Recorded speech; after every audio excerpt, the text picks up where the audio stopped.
Hello, good evening to you all. Welcome to another session of Daily News Simplified, an answer to what, why, and how of newspaper analysis from the perspective of UPSC examination. So, today we have taken up important news article that featured in The Hindu, Business Line, and Indian Express newspaper, New Delhi edition, dated 3rd March 2024. So,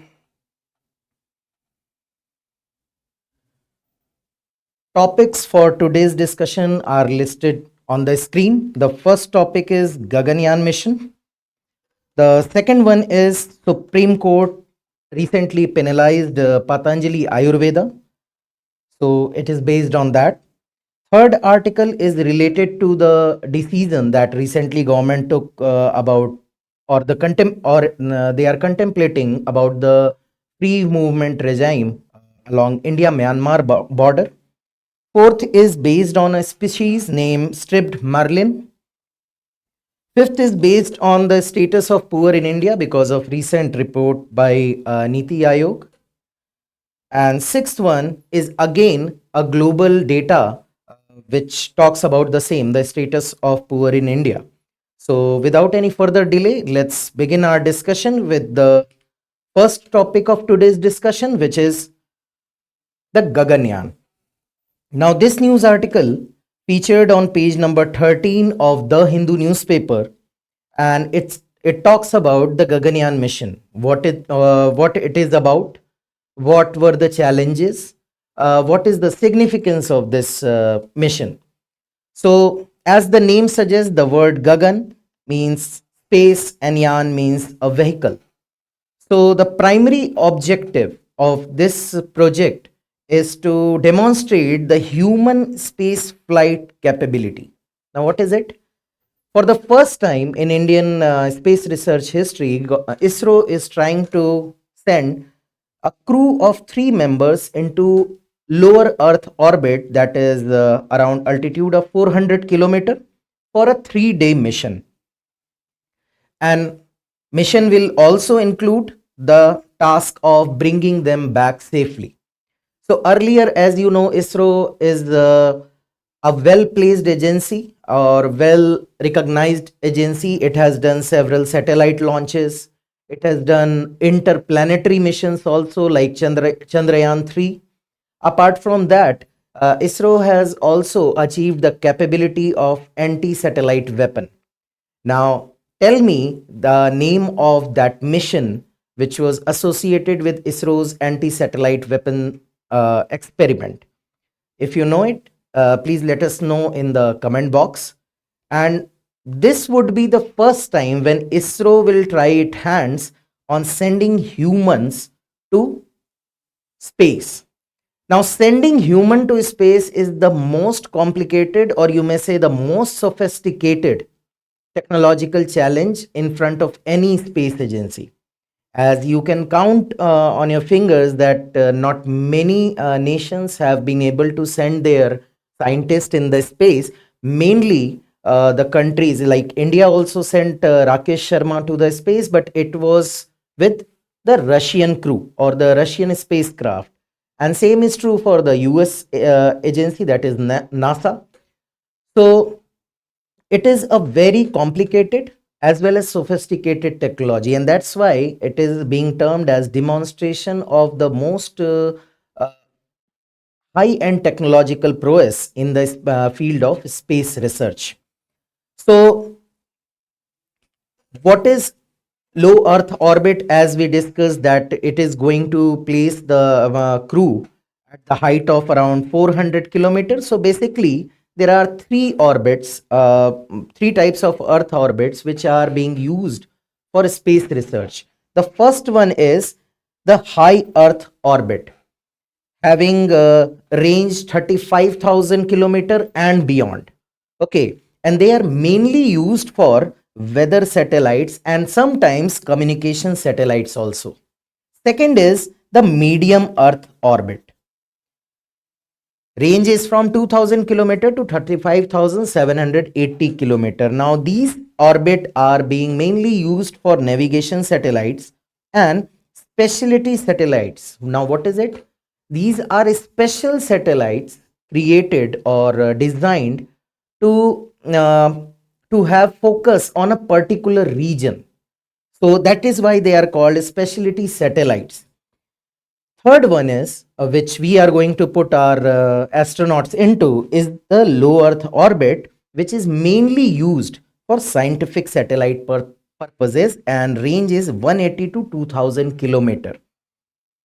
So when you heard that previously India sent Cartosat, Indo-Bhutan satellite, or all the Earth observing satellite of NASA are placed in this low Earth orbit only. So we are going to place the crew in this orbit only. Second thing which is important in this news is why we are saying we are demonstrating something. We are demonstrating something because of the two new goals which have been put in front of ISRO by Honorable Prime Minister, and he has given a deadline to create an indigenous space station by the year 2035. Now, this will involve presence of humans in space and the stay of humans in space. Secondly, ISRO is also eyeing the same target has been given to land an Indian on moon by 2040. So these are the two new targets that have been set for ISRO.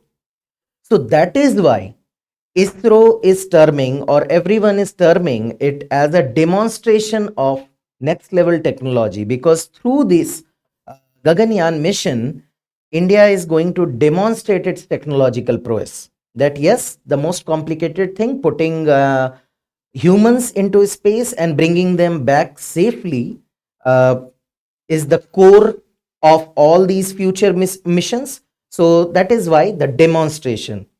Fine. Further, the future lunar mission Chandrayaan 3, you know that rover landed there and sent some pictures. Now the next lunar mission is a joint mission with Japan. Now in this mission, ISRO is planning to land a rover, collecting the soil samples and bringing the rover back to Earth.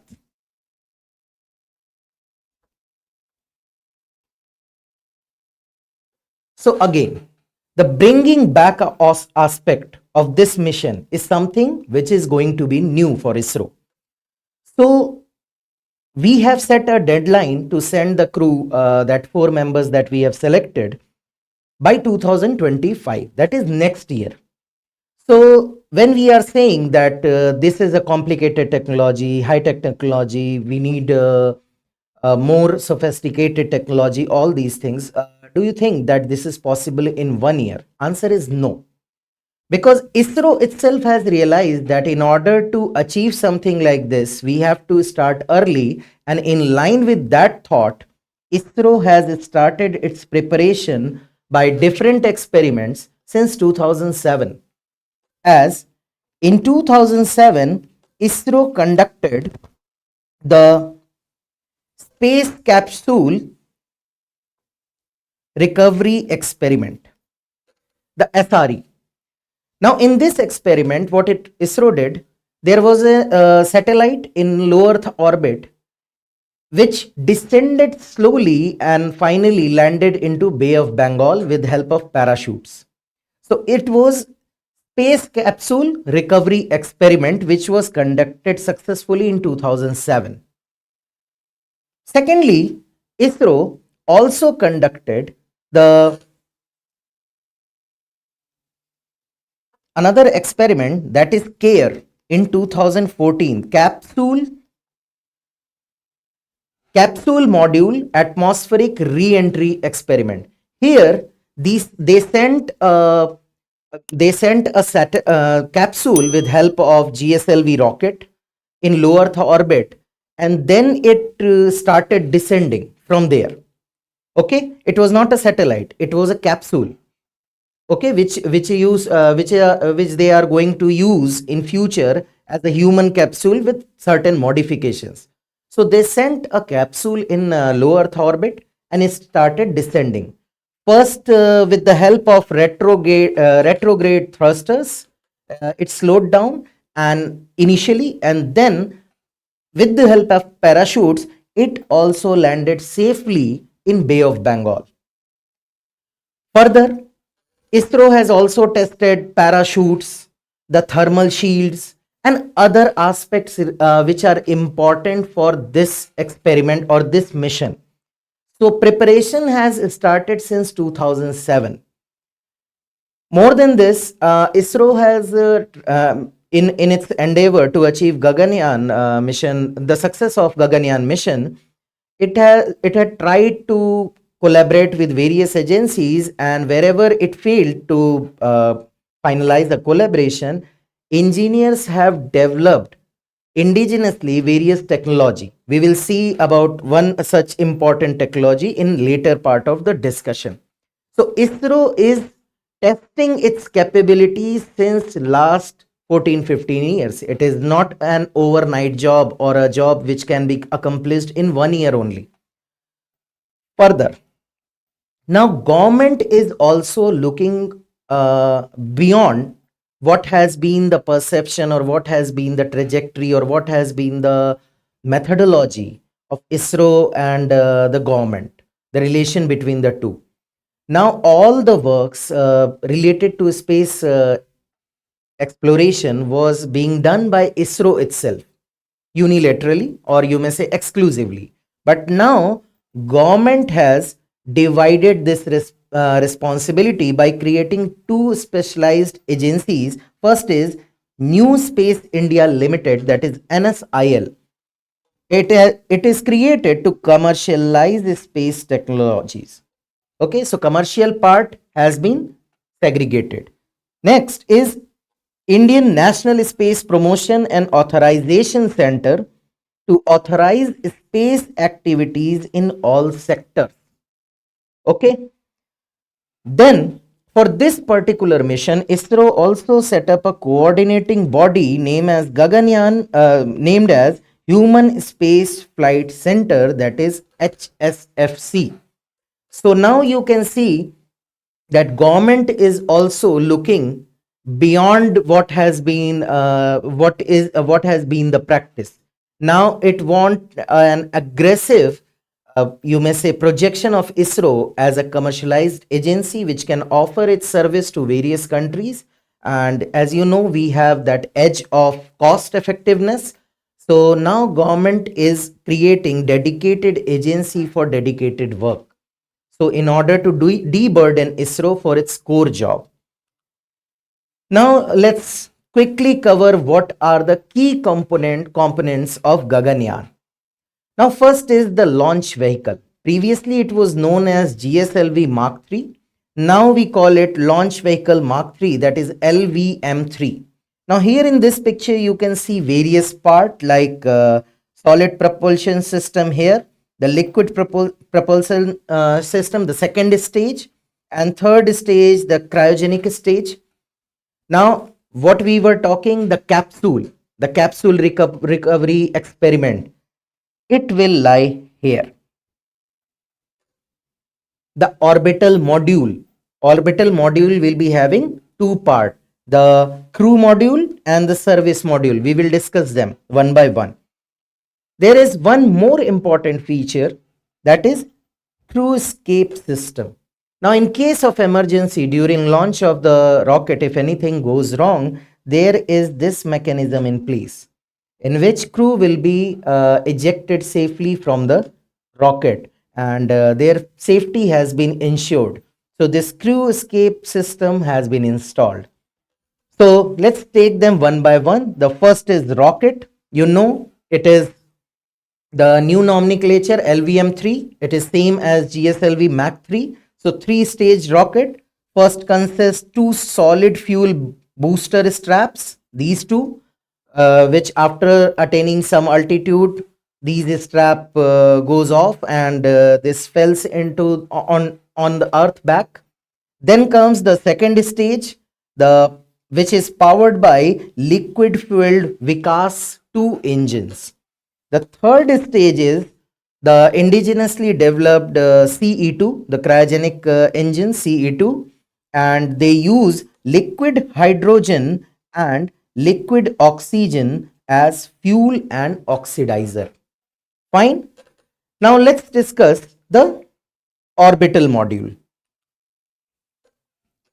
Now this orbital module that you saw here consists two parts. The crew module, as the name suggests, crew will be stationed in this module and supported by a service module. So as the name suggests, this crew module will be exhibiting the habitable environment in this module for the survival and sustenance of the crew, for along with all the experimental equipment that they will have for experimental purpose. And this, as the name suggests, orbital module, it will orbit in the lower earth orbit, so that service module will provide the necessary support for sustenance of this crew module. Now, apart from crew module and service module, as we discussed that India tried to collaborate with various countries for various technologies to expedite the process, but it failed in at some instant. One of the very important of that is environment control and life support system, that is ECLSS. Now, this one that present the Gaganyaan mission, it will have an indigenously created the environment control system. It will create a similar environment, or you may say habitable environment, that we are used to on planet Earth in this crew module.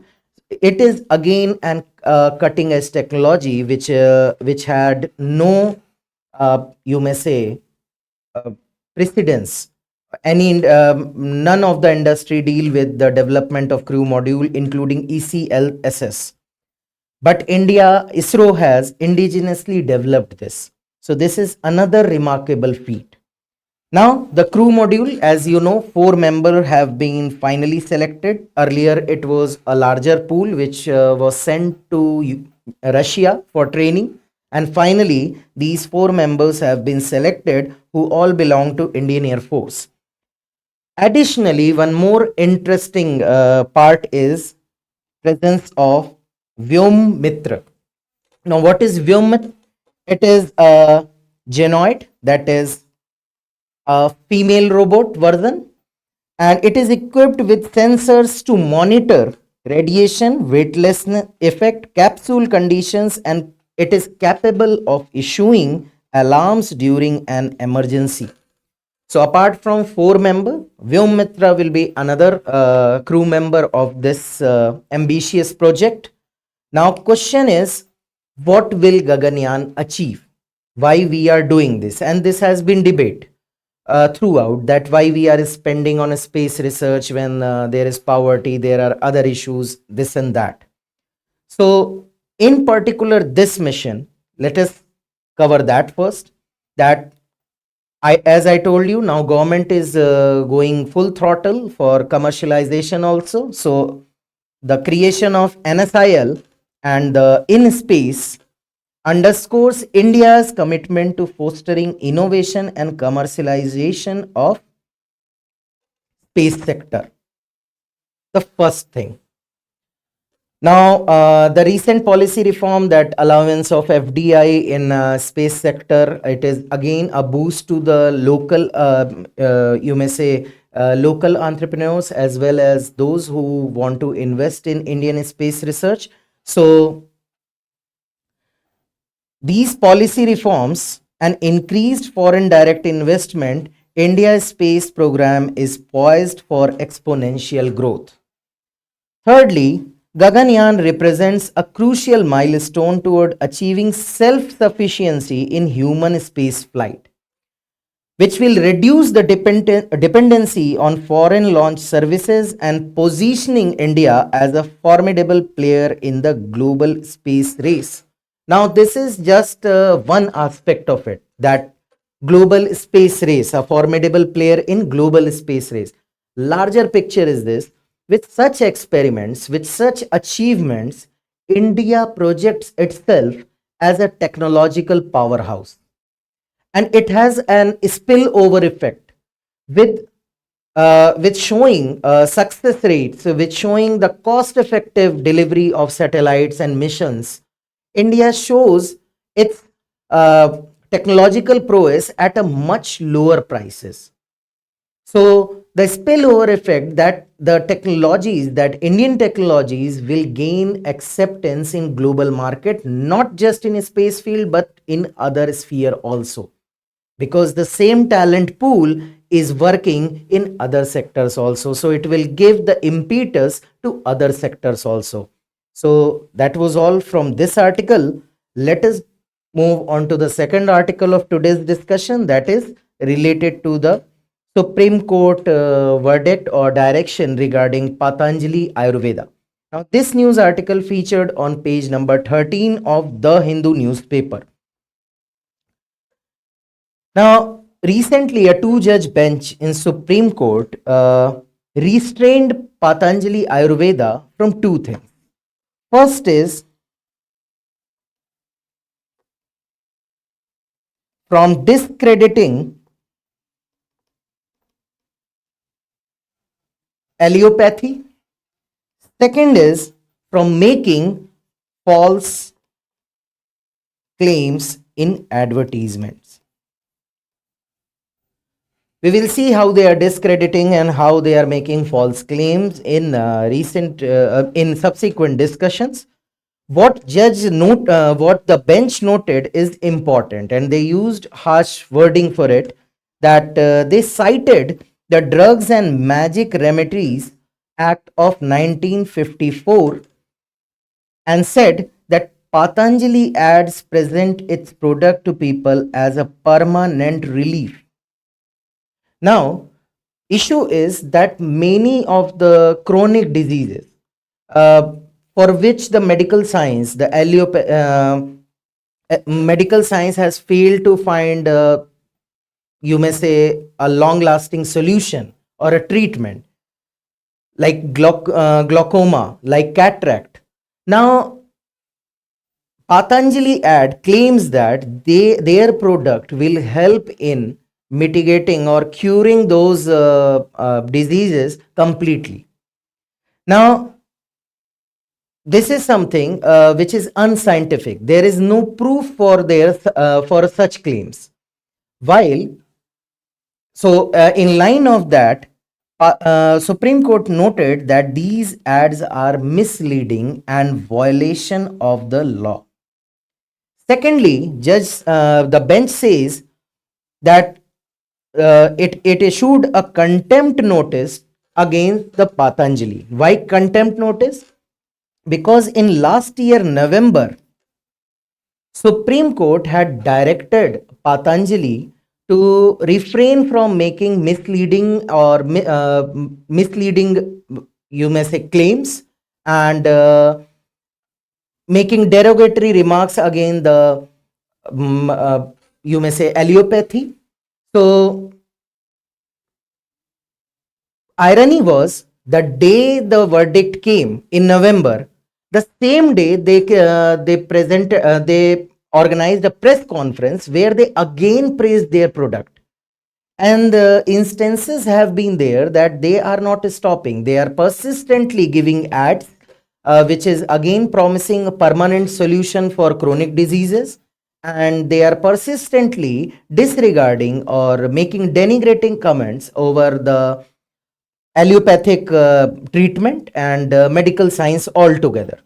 So, on these two counts, they have given their order that they must refrain from this. And in November order, they have warned them that if they will make, they had warned them that if again they will make a claim which is not backed by any scientific evidence, court will fine them 1 crore for each product. But still, they are making such claims, they are making such advertisement, and they are making such statements. So let us look into the background, that when the matter reached to the court, It was in year 2022.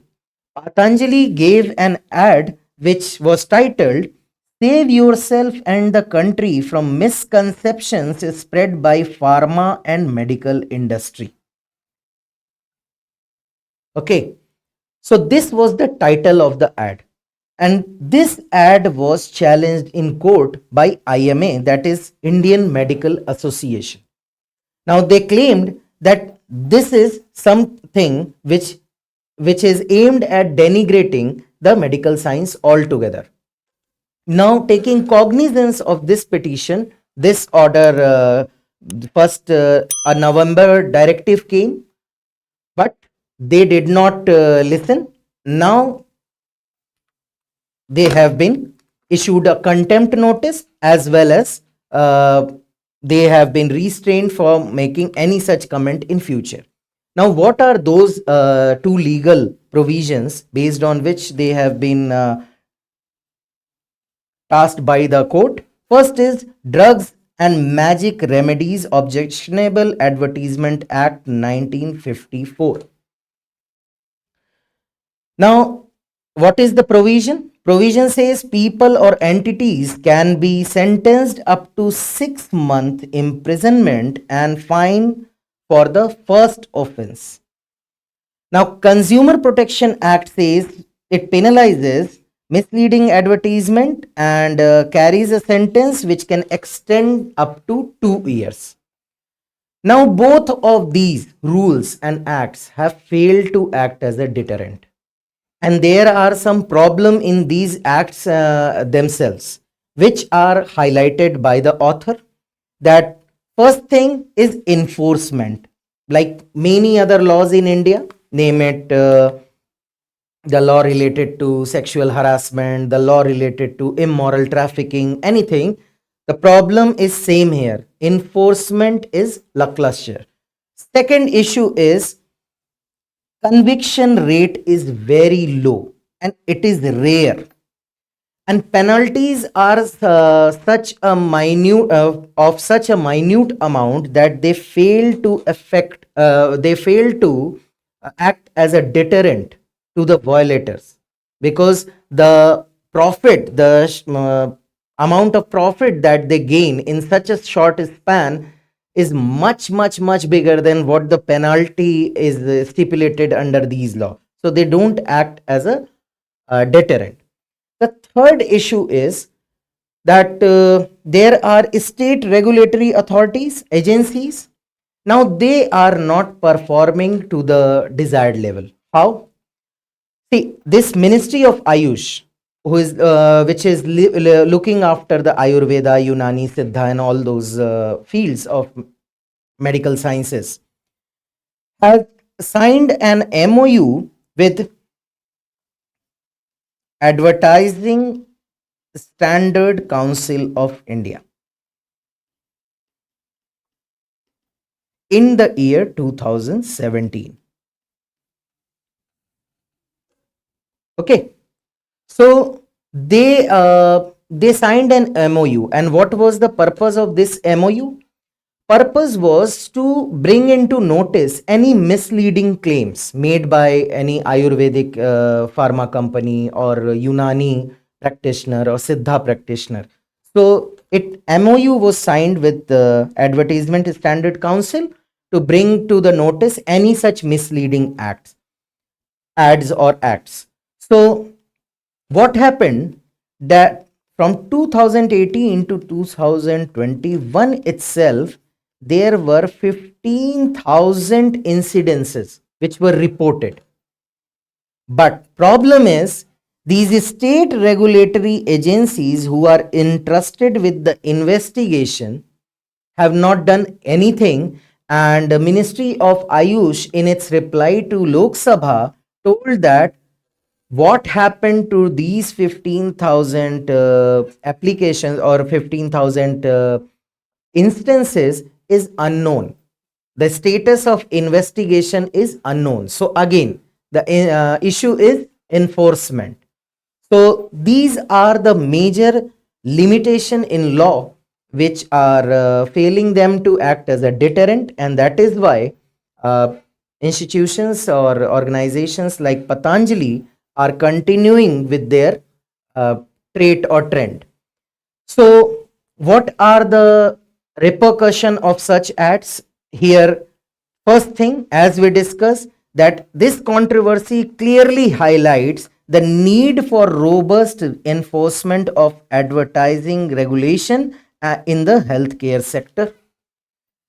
Second important thing, which is the main highlight of this article, is it is not just about the violation of law. It is about the dangers to public health interest altogether. Here, one expert gives a very good example that recently Patanjali claimed that it can treat insulin dependent diabetes.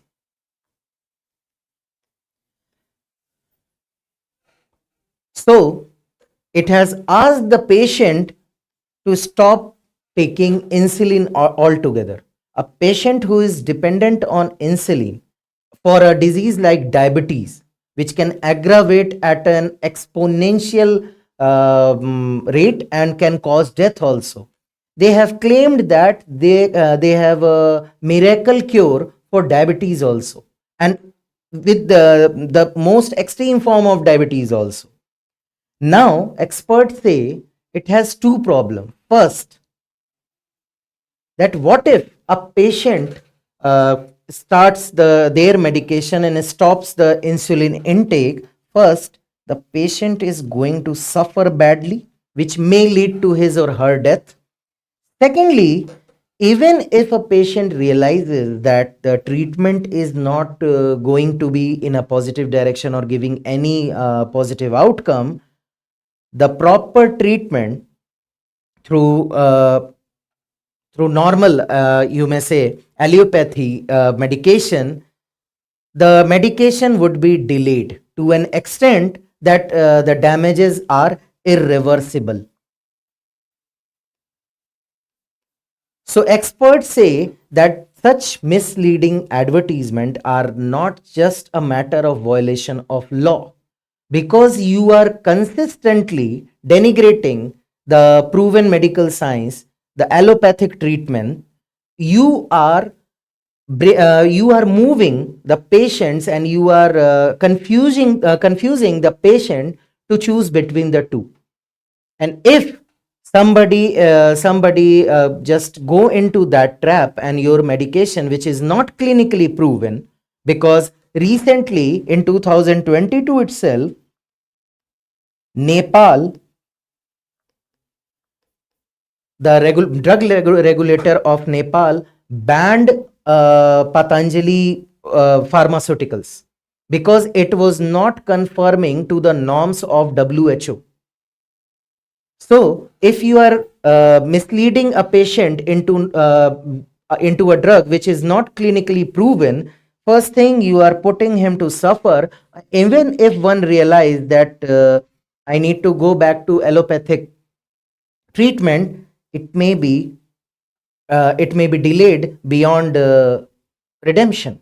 So that is one core issue, and solution again lies in that accountability and transparency in healthcare advertising should be practiced, and it has to be done at all the levels, and everyone who is involved in such advertisement must be a stakeholder, or at least they must be held responsible for anything which is misleading.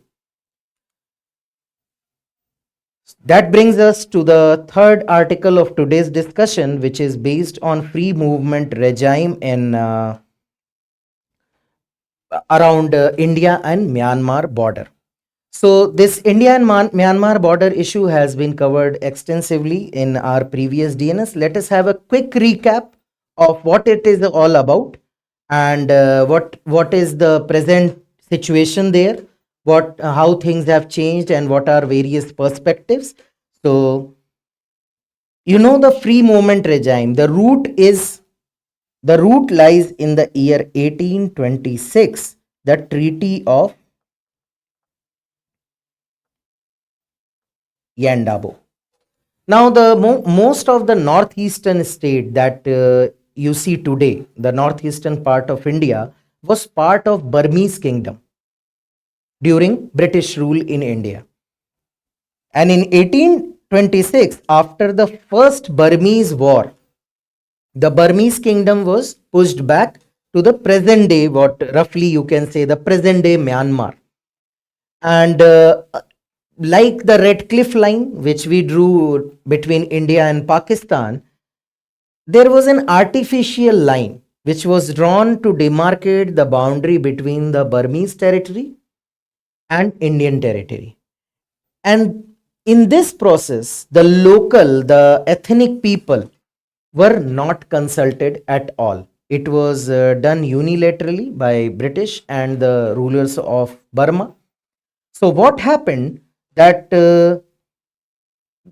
in contiguous area, border areas, there were tribes and communities who had their population spread on both part of this artificial border, the newly created border. Mainly the Nagas, who reside in present day Nagaland and Manipur. Apart from them, the Kuki, Chin, and Mizo people who reside in Manipur and Mizoram, both side of the border. Now, these people belonging to same clan, same community, same family, they were just split into two artificially. So the age-old interaction, the age-old bonding was suddenly disrupted. So in 2018, as per the Act East policy, Government of India came up with the free movement regime. Now, what is it? That consider this as a border. Any person who is having an annual pass, there is an annual pass. Any person who is having that annual pass can travel to 16 kilometer on both sides of the border and can reside there without visa for 2 week time, that is 14 days. So you don't need visa up to 16 kilometer from the border. Okay, so this is free movement regime. Now, why this is in news? Because recently Home Minister made an statement that India is planning to fence the entire 1643 kilometer of border which spreads from, or you may say the state that it covers is Arunachal Pradesh, Nagaland, Manipur and Mizoram.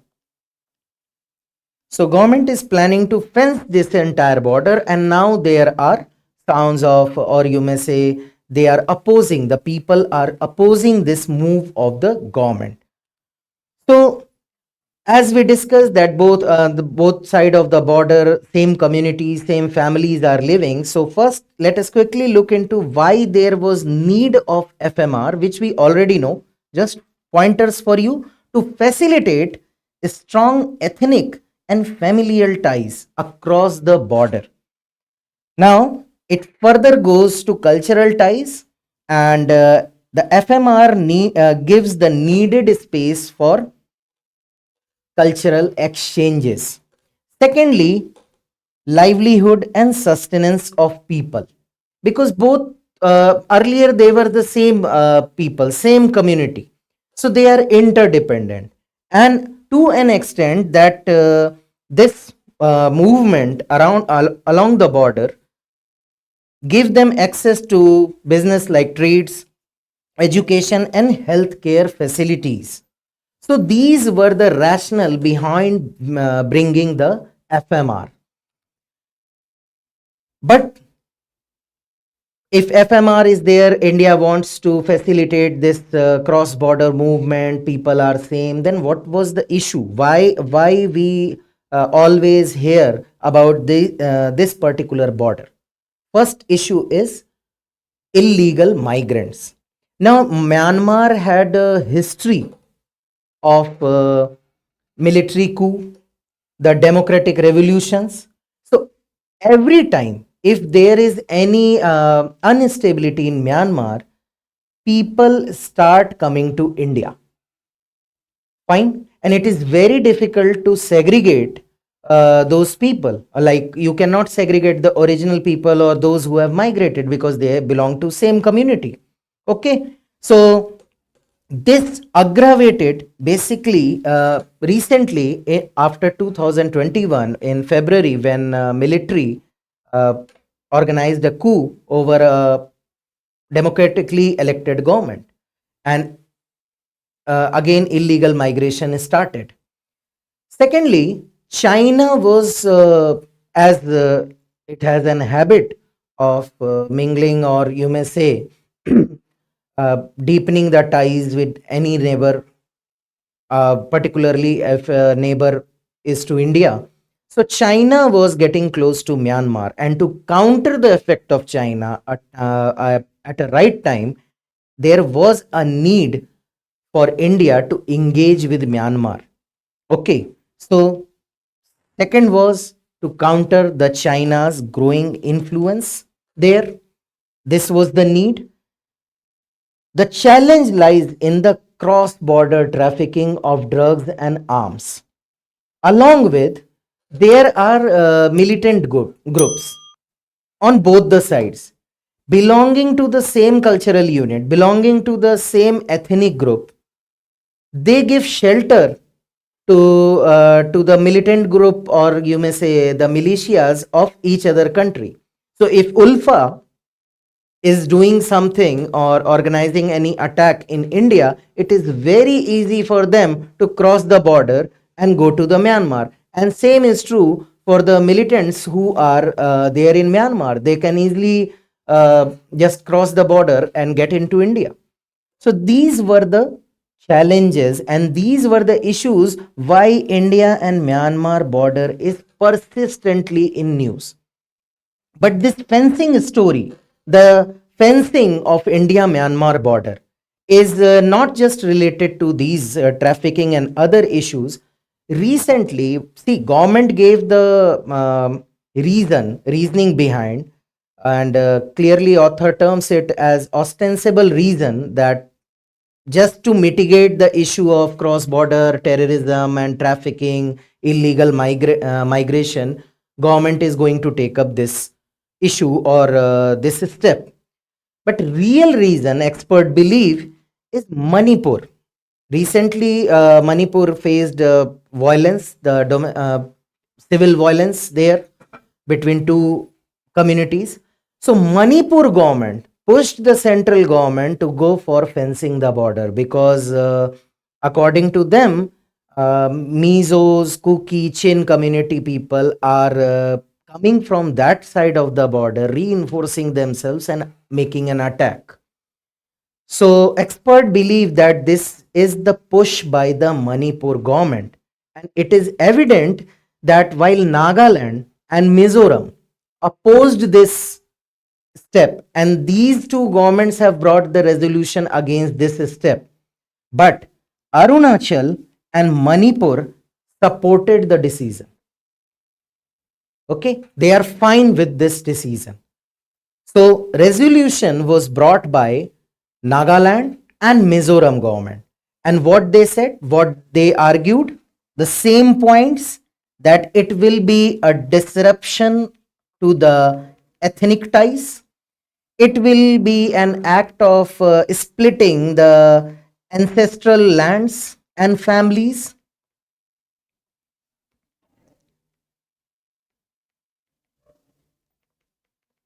Further, it will be a disruption in trade and interactions.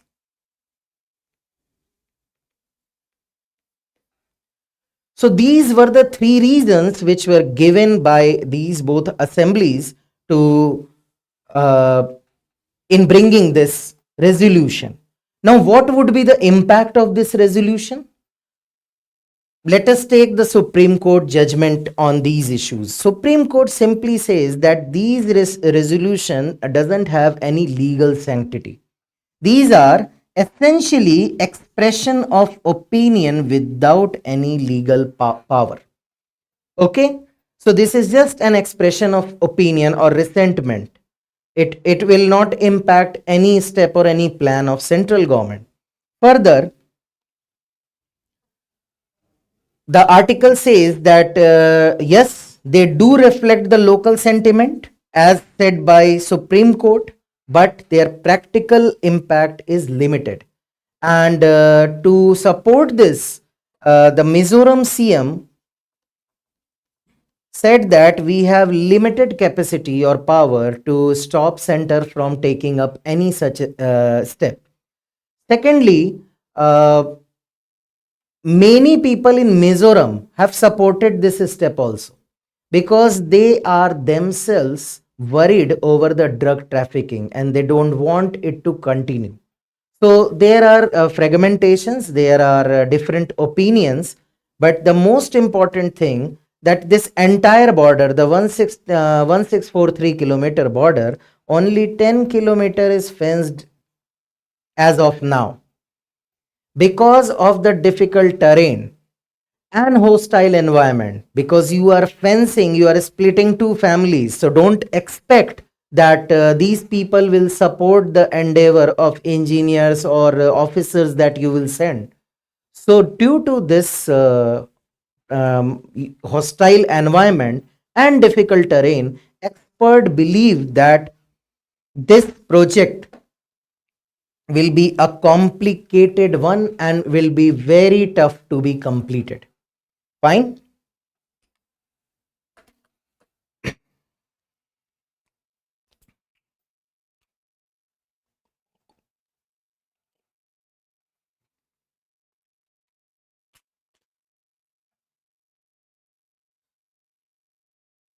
So that brings us to the next article of today's discussion, which featured on page number 12 of the Hindu newspaper.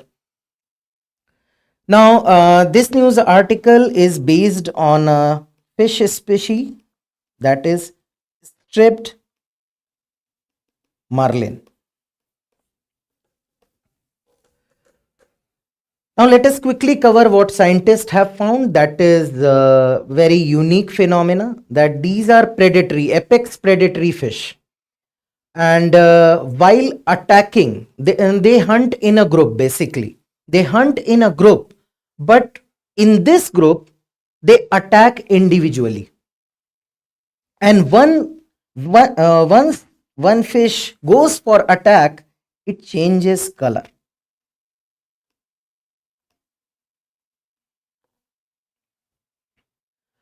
Now, according to scientists, the researchers, the video evidences that they have got, the tracking that they have done, according to them, this change of color is a medium of communication among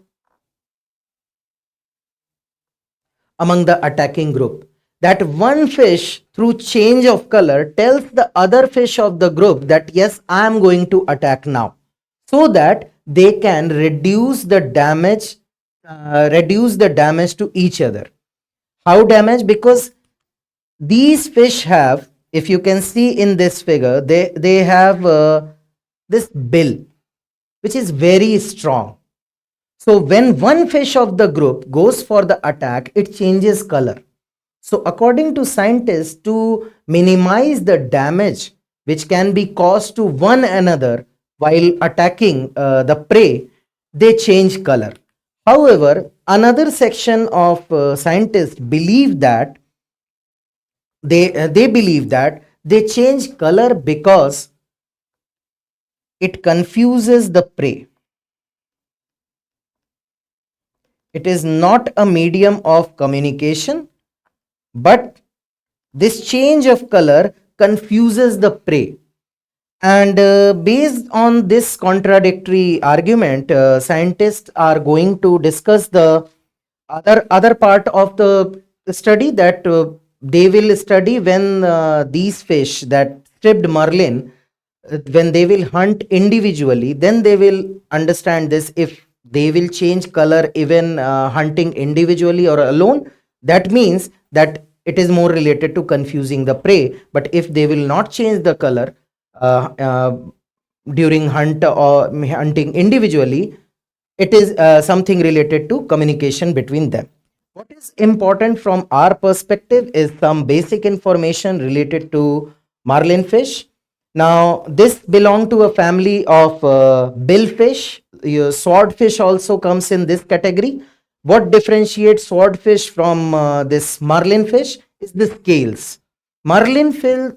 Fish has scales on her body, while swordfish doesn't have any scale. And it is a commercial game fish with elongated body, as you can see, a long snout, and a long dorsal fin.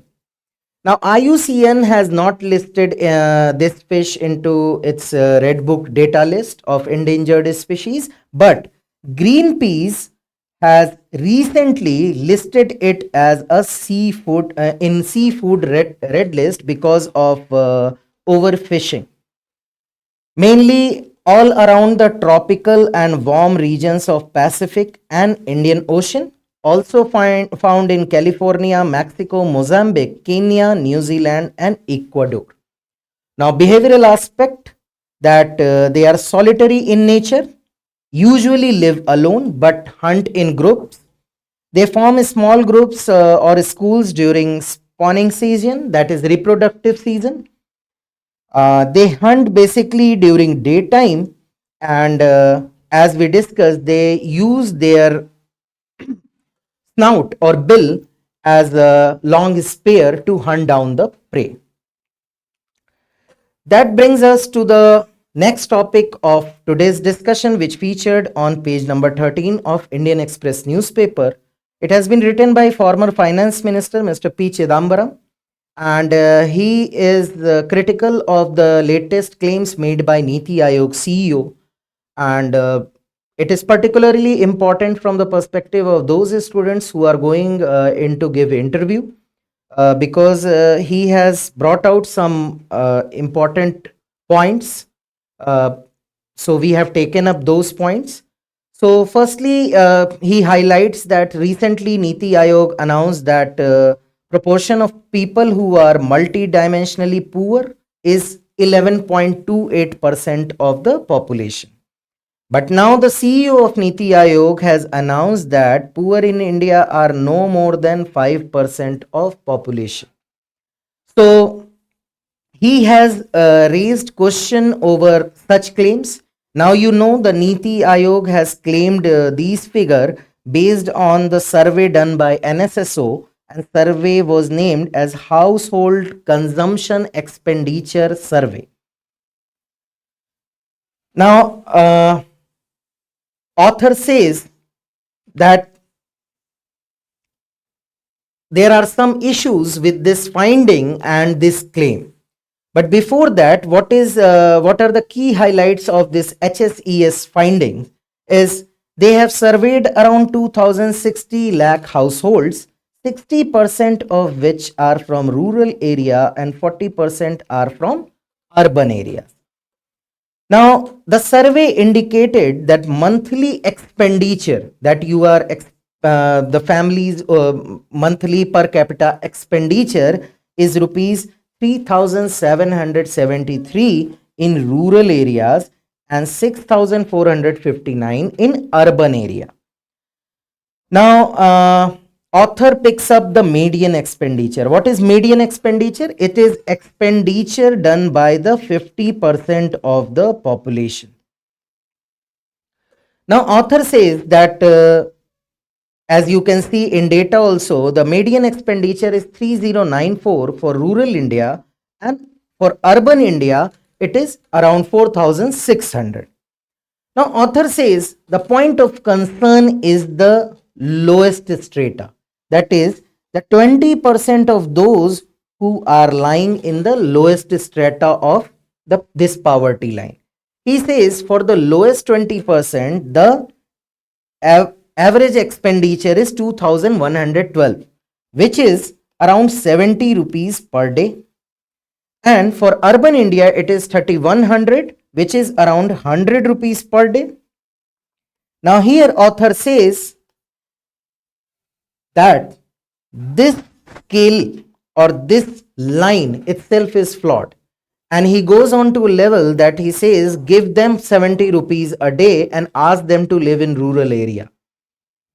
Because according to this report, those who are earning 70 or more than 70 rupees a day cannot be listed as poor. So author has raised concern over such claims. He said that this is not an amount or not a criteria for a dignified or meaningful life. So these claims should not be made. Secondly, he praises some finds that share of food in consumption had reduced to 46% in rural and 39% in urban area. And he says that this is a fine finding because with rise of income, expenditure on food consumption does not grows immediately or goes up immediately. It takes time because you cannot change your dietary habits or the preferences overnight. So he says with the level of increasing income, yes, it is quite normal. But few important things that survey highlights is the persistence of socio-economic disparity. The survey highlights that the scheduled caste and scheduled tribes are way below the national average of per capita monthly per capita expenditure. Okay, consumption expenditure. They are well below this average. While OBCs are also below this average, but nearly equal to the average. Not below, but not above also. So only the other categories are above this threshold. Okay. Then the data have highlighted that there is a horizontal disparity also among between the states. A state like Jharkhand, Chhattisgarh, Odisha, Madhya Pradesh, West Bengal, Meghalaya, and UP. All these states have lower expenditure, per capita expenditure, particularly in rural area, if compared to the national average. So there is a horizontal discrepancy also. But the major criticism lies, again, author quotes this lowest 20% of his strata, and he says that if only 5% of the population is below the poverty line, why there is need to distribute 5 kg of free grain to 80 crore people? Why it is why still 15.4 crore people are registered to work under Manrega if there is no poverty? Why Ujjwala beneficiaries on an average buy only 3.7 cylinders in a year? Further, he quotes finding of National Family Health Survey 5, and he says that while children who are anemic lies at 67%, women who are anemic 57%, stunted 35, and wasted 19.5, and you are telling that only 5% of population is below poverty line. Then how these figures are coming out in front? So this is his criticism. But as the saying goes, everything you hear is a perception or a version, not the fact. Surprisingly, or you may say ironically, Business Line page number 1, there is a news which is in line with the claims of Niti Aayog. Now this World Poverty Clock, which provides a real-time poverty estimate, has said that only 3% of Indian population is below poverty line. And India has improved its position. How? That there are only 3.44 crore Indians who are living in extreme poverty against the 4.69 in 2022.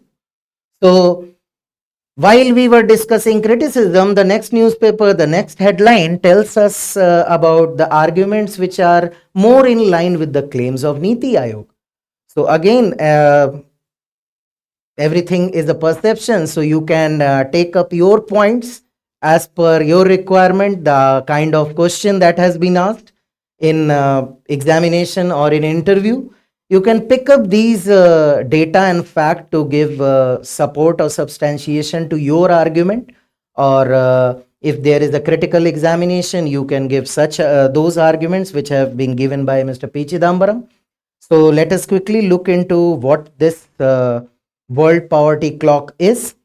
It is created and maintained by the World Data Lab, Vienna, and monitors progress against a real-time monitoring. If you will go to their website, there is a clock which is being updated on a regular basis. So it monitors progress against ending extreme poverty. Secondly, which is important thing, it is funded by the International Fund for Agriculture Development, which is an UN agency, and Federal Ministry for Economic Cooperation and Development of Germany.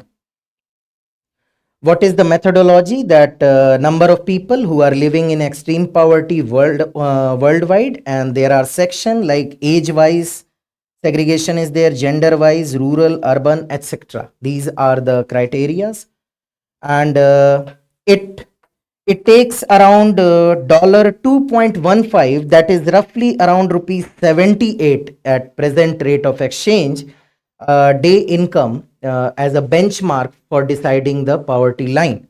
And just for your reference, the World Bank takes $3.65 a day, which is roughly around rupees 302 for rural area, and for urban area it takes $6.85 per day, which is roughly around 567 rupees a day to decide upon the benchmark of the poverty line. So that's all for the today's session. If you like our initiative, please like and subscribe our channel, and keep watching DNS for further such updates. Thank you very much.